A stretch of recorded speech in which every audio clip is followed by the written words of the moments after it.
वासुदेवाय ॐ नमो भगवते वासुदेवाय ॐ नमो भगवते वासुदेवाय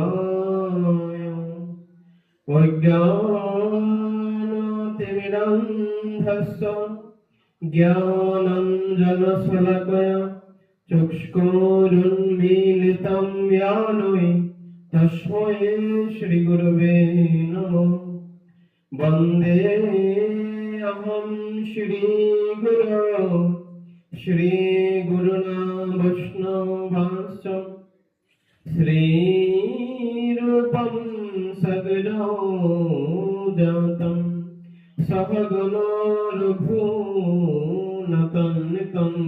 सजीवं स्वाद्वैतं सावधूतं परिजनसहितं श्रीकृष्ण चैतन्य चन्द्रदेवं श्रीराधा कृष्ण पादनं सहगनो ललिता श्रीविशाखान्विताश्च नारायणं नमस्कृत्य नरं चैव नरोत्तमं देवीं सरस्वतीं व्यासं ततो जयमुदीरये। वाञ्छाकल्पतरुभ्यश्च कृपासिन्धुभ्यः च पतितानां पावनेभ्यो वैष्णवेभ्यो नमो नमः। हे कृष्ण करुणा सिंधु दीनबंधु जगत्पथे गोपेश गोपिका कांत राधा कांत नमोस्तुते। तप्त कांचन गौरांगी श्रीराधे वृंदावनेश्वरी वृषभानुसुते देवी प्रणमामि हरे प्रिये। कृष्णाय वासुदेवाय देवकी नंदनाय च नन्दगोपकुमाराय श्रीगोविन्दाय नमो नमः। वृन्दायै तुलसी देव्यै प्रियायै केशवश च विष्णुभक्ति पदे देवी सत्यवती नमो नमः। जय रूप सनातन भट्ट रघुनाथ श्रीजीवर गोपाल भट्ट दास रघुनाथ। आमी जय गोसाईर करे चरण बंधन যাহা হইতে মিলে রে ভাই অবিষ্ট পূরণ। আমি এই জয় গোসাইর করে চরণ বন্ধন যাহা হইতে মিলে রে ভাই কৃষ্ণ প্রেম ধন। এই জয় গোসাই যার মুই তার দাস তাসবার পদ রেণু মোর পঞ্চগ্রাস।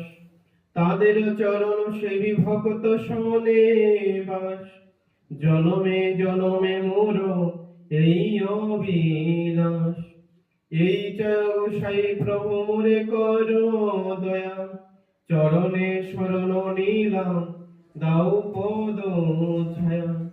এই জয় গোসাই যবে ব্রজে কৈলাবাস রাধা কৃষ্ণের নিত্য লীলা করিলা প্রকাশ। মনের আনন্দে বল হরে ব্রজ বৃন্দাবন শ্রী গুরু আর বৈষ্ণব পদে মজাইয়া মন। জয় জয় শ্রী কৃষ্ণ চৈতন্য প্রভু নিত্যানন্দ শ্রী অদ্বৈত গদাধর শ্রীবাসাদি গৌর ভক্ত বৃন্দ। হরে কৃষ্ণ কৃষ্ণ কৃষ্ণ হরে হরে हरे राम राम राम हरे हरे। हरे कृष्ण कृष्ण कृष्ण हरे हरे। हरे राम राम राम हरे हरे। চলো প্রথমে চরণ বন্দনা করছি মদিয়া শ্রী গুরু মহারাজ রাধা কুঞ্জ তট নিবাসে 108 পণ্ডিত শ্রী বৈষ্ণব পদদাস বাবাজি মহারাজ শ্রী পাদপদ্মে চরণ বন্দনা করছি আমার জন্মমাতা মাতা পিতা শ্রী পাদপদ্মে চরণ বন্দনা করছি আজকের আগত সুস্বাগত সমস্ত গুরু ভক্তবৃন্দের আপন আপন রাসূলুল্লাহ চরণে ওয়াঞ্ছা কল্পতরুভ্যশ্চ কৃপা সিন্ধুভ্যশ্চ পতিতানাং পাবনেভ্যো বৈষ্ণবেভ্যো নমো নমঃ।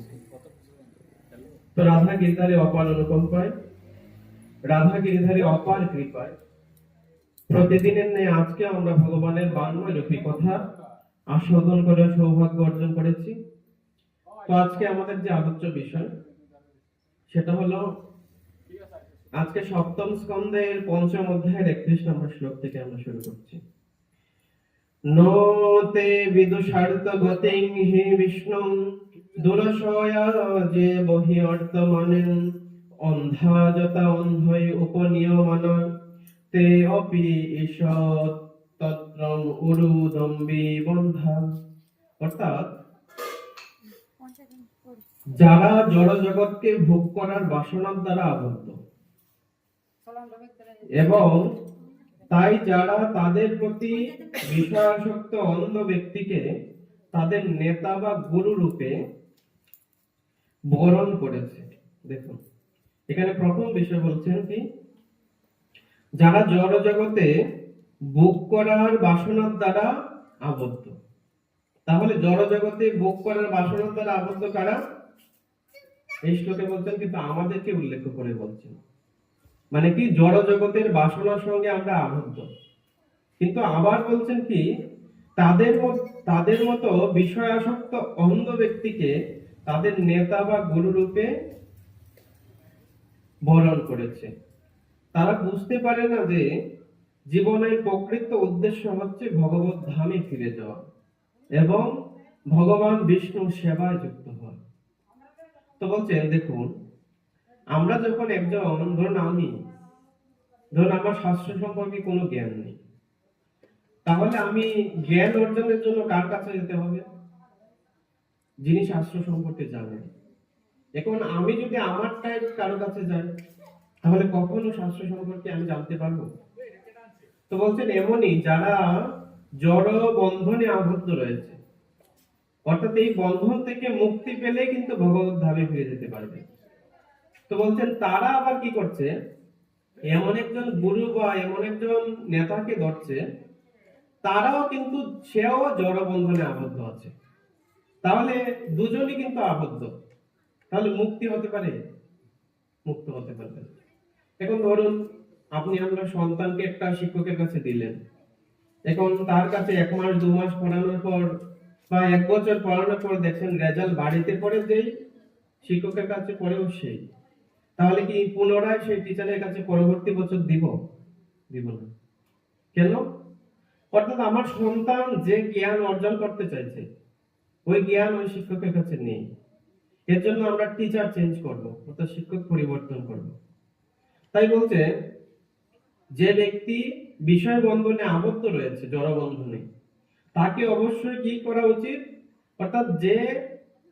অর্থাৎ এমন একজন গুরুদেবকে ধরা উচিত বা এমন একজন গুরুদেবের চরণাশ্রয় গ্রহণ করা উচিত, যিনি নিজেও ভগবত ধামে ফিরে যাবেন, তিনি নিজেও ভগবানের সেবা করতে চান, আর আমাকেও ভগবত ধামে ফিরে যাওয়ার মতো শক্তি সামর্থ্য সুযোগ করে দেন, এবং আমিও যাতে পুনরায় ভগবত ধামে গিয়ে ভগবানের সেবা করতে পারি।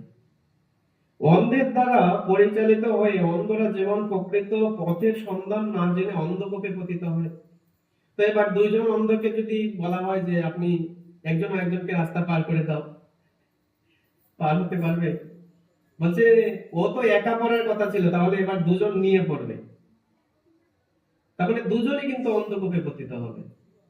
মানে যে ধরুন এমন একজন গুরুদেবের চরণাশ্রয় গ্রহণ করলাম, যিনি শাস্ত্র সম্পর্কে বা ওই আধ্যাত্মিক লাইন সম্পর্কে বা পারমার্থিক জগৎ সম্পর্কে কোনো ধারণা নেই, এবং ওনার কাছ থেকে আমি পারমার্থিক জগতের কোনো শিক্ষাই অর্জন করিনি।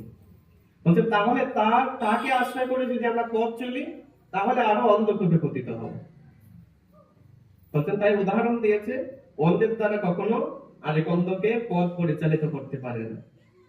তেমনি জড় বিষয়াসক্ত ব্যক্তিরাও অন্য বিষয়াসক্ত ব্যক্তিদের দ্বারা পরিচালিত হয়ে সকাম কর্মরূপ অত্যন্ত দৃঢ় রজ্জুর দ্বারা বন্ধনে আবদ্ধ থাকে। কারণ দেখুন, অনেক গুরুদেব আছে, এটা আসলে বলা ঠিক না, কোন শিষ্য বাড়িতে আসলে বড় বড় মাছ মাংস ইত্যাদির আয়োজন করতে হয়, তাই না?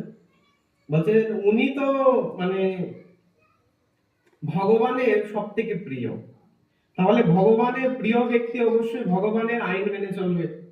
ভগবানকে আনন্দ প্রদান করার জন্য বা ভগবানের আনন্দ হবে বা ভগবানের স্বাচ্ছন্দ্য বোধ হবে, ভগবান পরমানন্দ লাভ করবে আমার কার্যে, এই প্রকার কার্য করবে।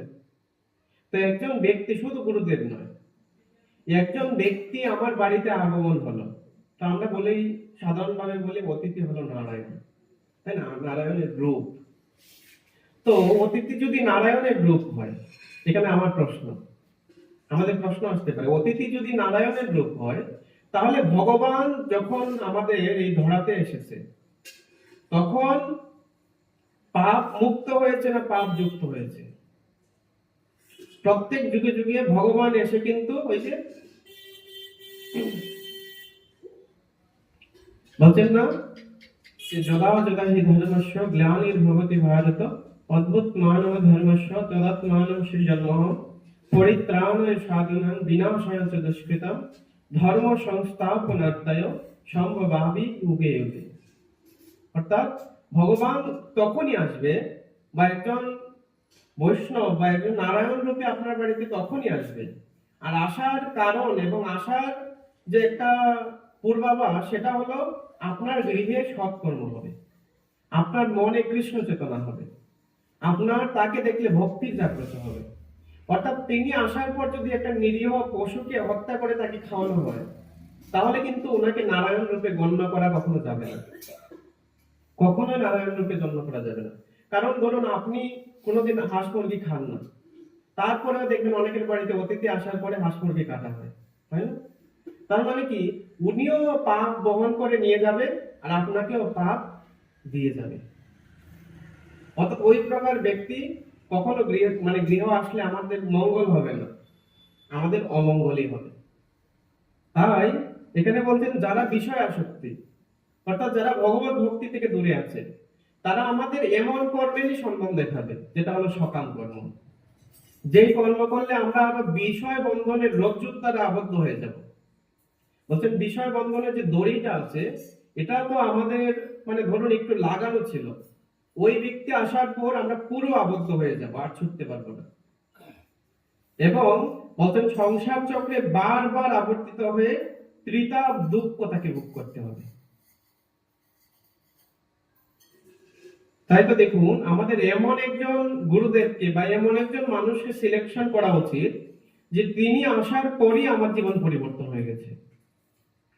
আমরা দুদিন আগে থেকেও আমরা দুদিন ধরেই বলছি যে গুরুদেব হবে সেই, যিনি আসার পরে কি হবে, আমি পূর্বের যে আমি জীবনটা অতিবাহিত করেছি কতটা বছর, এই জীবন থেকে আমি একটা উন্নত জীবনে পদার্পণ করব।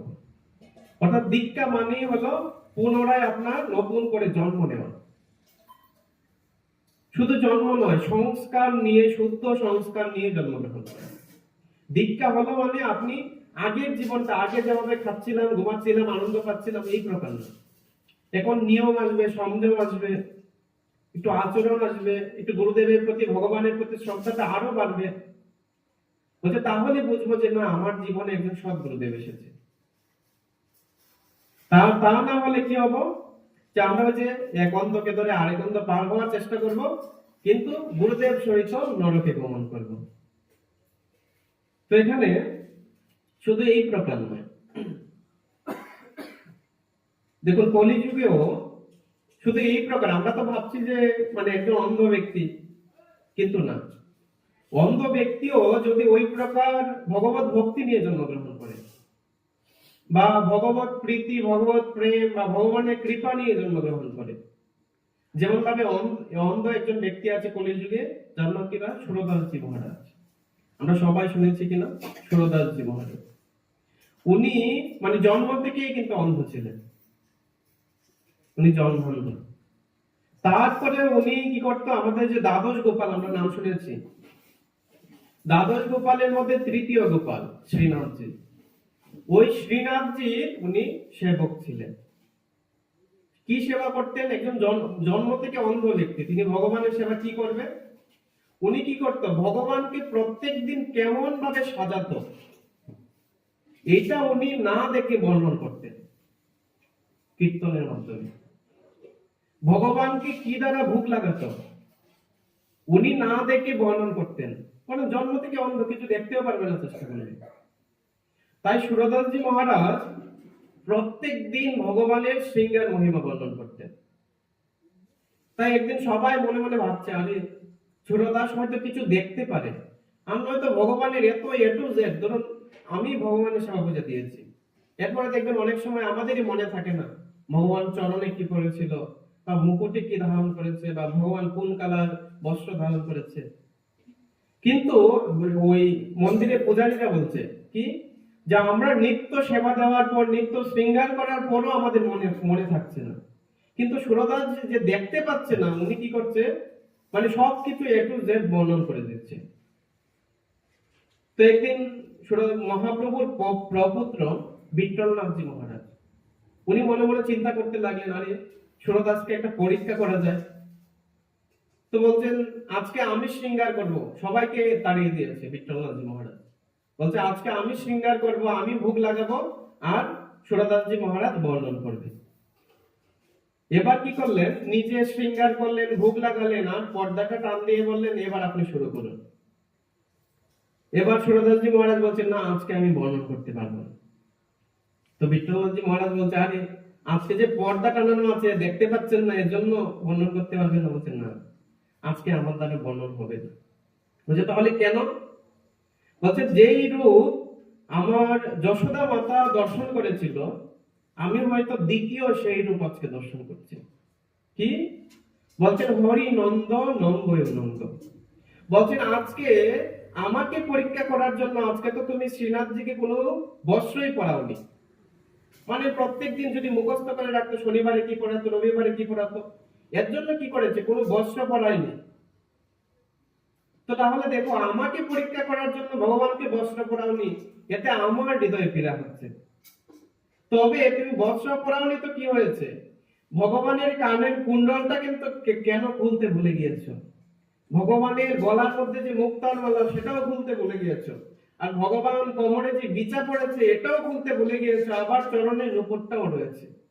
যেই না বলেছে, সঙ্গে সঙ্গে তো বিট্টলনাথজি মহারাজ চরণ ধরে পড়েছে, বলছে, প্রভু আমার অপরাধ হয়ে গেছে।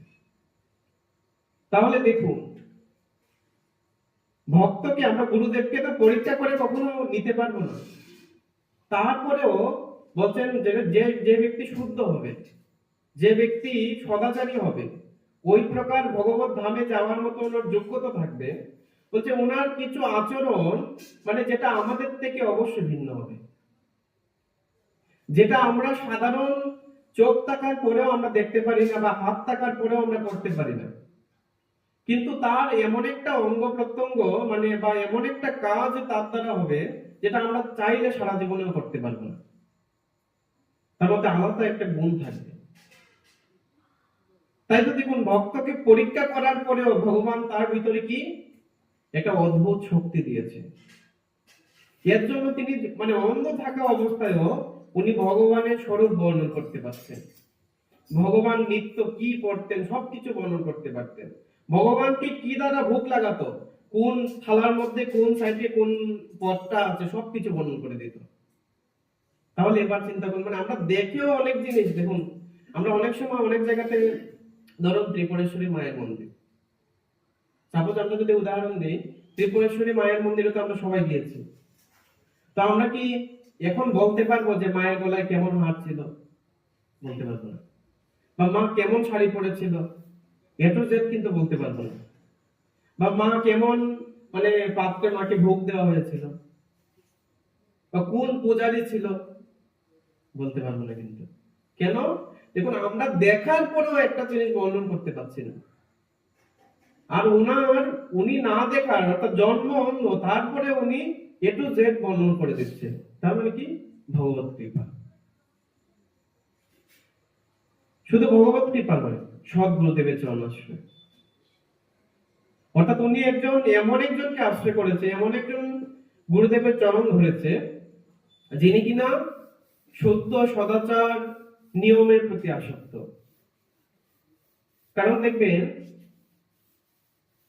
মাতা পিতা, আমরা গতদিন কল্যাণপুরেও বলেছিলাম, মাতা পিতা যেই প্রকার বা যেই স্বভাবের হবে, সন্তানও ঠিক তেমনি প্রবৃত্তি, স্বভাব সবকিছু নিয়ে জন্মগ্রহণ করবে।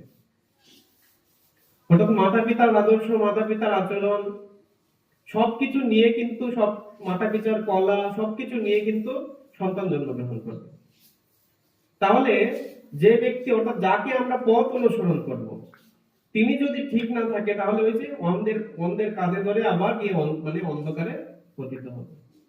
তাহলে ভগবানের যে একটা দিব্য পাওয়ার, সেটা আমাদের অনুভবে আসবে না। আমরা আরো কয়েকদিন আগেও বলেছি, ভগবান কারো পক্ষপাতিত্ব করে না, যে আমাকে ভগবান বেশি কৃপা করছে, আপনাকে কম করছে, এটা না। ভগবান বলছেন, আমি কারো পক্ষপাতিত্ব করি না, কাউকে সুখও দিই না, কাউকে দুঃখ প্রদান করি না। সুখ দুঃখ জীব তার নিজের কর্ম অনুযায়ী প্রাপ্ত হয়। আর যদি পরমানন্দ বলতে কিছু থাকে, সেটা হলো ভগবত কৃপায় লাভ হয়। আর পরমানন্দ তখনই প্রাপ্ত হয় যখন একজন ব্যক্তি সদাচারে আসক্ত হয়ে, সৎ নিয়মের প্রতি আসক্ত হয়ে ভগবত সেবায় যুক্ত হয়। আর যখন ভগবত সেবায় যুক্ত হবে, তখন ব্যক্তির হৃদয়ে পরমানন্দের অনুভব হবে। কারণ আমরা ভাগবত মহাপুরাণে, আমরা কল্যাণপুরে এই শ্লোকটা বলেছিলাম, ভাগবত মহাপুরাণে মাহাত্ম্যের প্রথম শ্লোকে বলছেন কি, সচ্চিদানন্দ রূপায় বিশ্বৎপত্তয়ে দিতবে তাপত্রয় বিনাশায় শ্রীকৃষ্ণায় বয়ং নমঃ। বলছে ভগবানের তিনটা স্বরূপ, একমাত্র সত্য হলো ভগবান, একমাত্র প্রকাশ ভগবান, একমাত্র আনন্দ ভগবান। বলছেন এই তিনটা বস্তু, দেখুন আমরা বলছেন কি, যদি আমরা অন্য কোনো বস্তুকে ভগবান ছাড়া এই জগতের অন্য কোনো বস্তুকে যদি সত্য রূপে জানি, তাহলে আমরা কিন্তু সব থেকে বড় ভুল করছি। এবং অন্য কোনো বস্তুর প্রতি যদি আমরা আশা করি যে উনি আমাকে অমুক জিনিসটা দেবে, বা ওনার প্রতি আশা রেখে যদি আমরা জীবন চালাই, তাহলে আমরা অবশ্যই নিরাশ হব। কারণ কি, একমাত্র আশা বা একমাত্র প্রকাশ ভগবানের কাছে। তারপরেও আমরা বলছেন, দেখুন শাস্ত্রই বলছেন যে ভগবান কুকিলকে এত সুন্দর সুর দিয়েছে, কিন্তু দেখতে আবার কাকের মতো। আবার ময়ূরকে এত সুন্দর রূপ দিয়েছে, কিন্তু আবার সুরটা তার ভালো না। আবার মানুষকে এত সুন্দর জন্ম দিয়েছে, যে জন্মে ভগবত প্রাপ্তি সম্ভব, তারপরেও তারা এমন কর্ম করবে যেটা মানুষকে কলঙ্কিত করে দেবে। তাই মানুষকে ভগবান কি করলেন, ইচ্ছে করার অধিকার দিলেন, কিন্তু ইচ্ছে পূরণ করার অধিকার মানুষের হাত থেকে কেড়ে নিলেন। আমরা ইচ্ছে করতে পারি, হাজার কোটিপতি হব, হাজার মান সম্মান থাকবে, জগতে নাম হবে, ইচ্ছে করতে পারি, কিন্তু পূর্ণ হবে না। কখন পূর্ণ হবে? আবার ভগবান বললেন, মানুষের মধ্যেও এক জাতিকে আমরা কি করেছি, ভগবান ইচ্ছে পূর্ণ করার অধিকার দিয়েছে। কারা? হচ্ছে ভগবত ভক্ত। বলছে না, ভগবান অহম ভক্ত পরাধীন, ভগবান ভক্তের পরাধীন। ভগবান ভক্ত ভগবানকে যেভাবে রাখবে, ভগবান সেভাবেই থাকবে। কারণ দেখুন তো, আমাদের বাড়িতে ভগবান আছে বা আমাদের বাড়িতে গুরুদেব আছে, আমরা প্রত্যেক দিন অনেক সময় 10টার সময় সেবা দিই, আবার অনেক সময় 12টার সময়, আবার অনেক সময় 2টাও বেজে যায়। কিন্তু আমাদের বাড়িতে যে সন্তান আছে, ধরুন সকালের খাবারটা যদি দুপুরে দেওয়া হয়, তাহলে দেখবেন হাজার অভিযোগ কিন্তু আসবে, হাজার রাগ হবে। কিন্তু ভগবান কোনো অভিযোগ করবে না। কেন? হচ্ছে ভগবানই এই প্রকার। ভগবান আমরা যেভাবে রাখবো, আমরা ভগবান সেভাবেই থাকবে। তাই বলছেন, একমাত্র সত্য, প্রকাশ এবং আনন্দ, এই তিনটা বিষয় যদি অন্য কোনো বস্তুতে বা অন্য কোনো বিষয়ের প্রতি আমরা কামনা করি, তাহলে কখনো আমাদের জীবনে পূর্ণতা হবে না। তাই বলছেন, সচ্চিদানন্দ রূপায় বিশ্বৎপত্তয়ে দিতবে, যিনি কিনা এই বিশ্বকে ভরণ পোষণ করার দায়িত্ব নিয়েছে, বিশ্বকে পালনের দায়িত্ব নিয়েছে, বিশ্বের সবাইকে রক্ষা করার দায়িত্ব নিয়েছে। তাপত্রয় বিনাশায় শ্রীকৃষ্ণায় বয়ং নমঃ। বলছেন আমাদের জীবনের সমস্ত দুঃখ যন্ত্রণা সবকিছু উনি মুক্তি দান করবে। কখন মুক্তি দান করবে? বলছে যখন আমরা ওই যে সর্বধর্মান্ন পরিত্যাজ্য, যখন আমাদের নিজের ধর্মকর্ম সব ভগবানের চরণে অর্পণ করব, তখন বলবে কি মাম একং শরণ্যং ব্রজ। যখন আমরা ভগবানের চরণে শরণাপন্ন হব, তখন ভগবান বললেন অহং ত্বং সর্ব পাপেভ্যো, তোমার পাপ আমি গ্রহণ করব, আর কি মুক্ষস্যামি মা সহ্য, পাপ গ্রহণ করে তোমাকে মুক্তি প্রদান করব। অর্থাৎ মুক্তি তখনই হবে যখন আমরা শরণাপন্নের মানে সমর্পণের ভাব কখন আসবে? যখন আমার জীবনে একজন সদ্গুরুদেব আসবে। মানে মূলত আমাদের দেখুন, আমরা তো যে কোনো একটা ধরুন অন্ধকার, মানে অনেক অন্ধকার, তো অন্ধকারে পথ চলতে গেলে যেমন লাইটের দরকার, মানে সাধারণ ভাষায় আমরা যদি জগতের ভাষায় চিন্তা করি, মানে আজকের পাঠের যে মূল বিষয় সেটা হলো আমরা অন্ধকারে চলতে গেলে যেমন লাইটের দরকার, লাইট ছাড়া আমরা চোখ থাকতেও কিন্তু দেখতে পাই না, তখন লাইটের প্রয়োজনই হয়। তো আমাদেরও ভগবত ধামে ফিরে যাওয়ার জন্য মানে আমরা দেখুন একই বিদ্যা যেটা ঘরে বসে করলে আমাদের মুখস্থ হয় না বা আমাদের এতটা হৃদয়ঙ্গম হয় না, যখন একজন টিচার বুঝিয়ে দেয় তখন দেখবেন এটাই বাড়িতে পড়েছি কিন্তু বুঝতে পারি না, যখন শিক্ষক বুঝিয়েছে দেখবেন অনেক সহজ লাগছে। তো আমরাও মানে অনুভব করতে পারবো, আমরা নিজের চেষ্টায় প্রচেষ্টা যেতে পারবো, কিন্তু কঠিন হবে, কয়েক জন্ম লেগে যাবে। এর জন্য সদ্গুরুদেবের চরণাশ্রয় গ্রহণ করা। আর সদ্গুরুদেবের চরণাশ্রয় মানে হলো ওই যে অন্ধকারে লাইট। তো আমরা ওই যে জড়বন্ধনে আবদ্ধ হয়ে আছি, মানে অন্ধকার কূপে হঠাৎ করে পড়ে যেতে পারি, এর জন্য লাইটটা নিয়ে অর্থাৎ গুরুদেবকে সম্বল করে সামনে এগিয়ে যাব। তাই আমরা ভগবানের চরণে আজকে প্রার্থনা করব যাতে আমাদের সকলের জীবনে যে যে গুরুদেব এসেছে ওনাদের সম্পূর্ণ আদর্শ, ওনাদের সম্পূর্ণ সদাচার, ওনাদের সম্পূর্ণ সদ্গুণকে আমরা জীবনে আদর্শ রূপে গ্রহণ করে আমরা যাতে ভগবত ধামে ফিরে যেতে পারি এবং পুনরায় আমরা যে চাকরিটা হারিয়ে এসেছিলাম অর্থাৎ কৃষ্ণ দাসের চাকরি, সেই চাকরিটা যাতে পুনরায় ফিরে পেতে পারি এবং ভগবানের নিত্য সেবা যুক্ত হতে পারি, এটাই আজকে হরিকথার আমাদের প্রার্থনা। আর এই প্রার্থনা রেখে আজকে হরিকথা এখানেই বিশ্রাম। যদি আমার কোনো কথা বা আচরণে আপনাদের হৃদয়ে কষ্টের কারণ হয়ে থাকে তাহলে অধম জেনে অপরাধ থেকে মার্জনা করবেন। বাঞ্ছা কল্পতরুভ্যশ্চ কৃপা সিন্ধুভ্যশ্চ পতিতানাং পাবনেভ্যো বৈষ্ণবেভ্যো নমো নমঃ। জয় জয় নিতাই গৌর সীতানাথ প্রেমানন্দে, হরি হরি বল। জয় শ্রী কৃষ্ণ চৈতন্য প্রভু নিত্যানন্দ, শ্রী অদ্বৈত গদাধর শ্রীবাসাদি গৌর ভক্তবৃন্দ। হরে কৃষ্ণ কৃষ্ণ কৃষ্ণ হরে হরে, হরে রাম রাম রাম হরে হরে। হরে কৃষ্ণ কৃষ্ণ কৃষ্ণ হরে হরে, হরে রাম রাম রাম হরে হরে। সবাই আমরা হাত জোড় করে একটা শ্লোক পাঠ করি।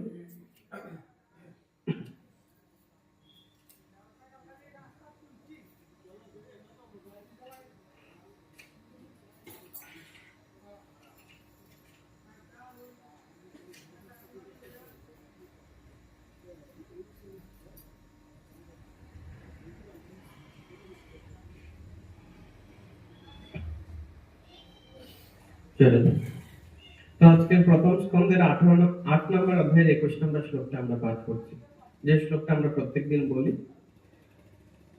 কৃষ্ণায় বাসুদেবায় দেবকী নন্দনায় চ নন্দগোপ কুমারায় শ্রী গোবিন্দায় নমো নমঃ।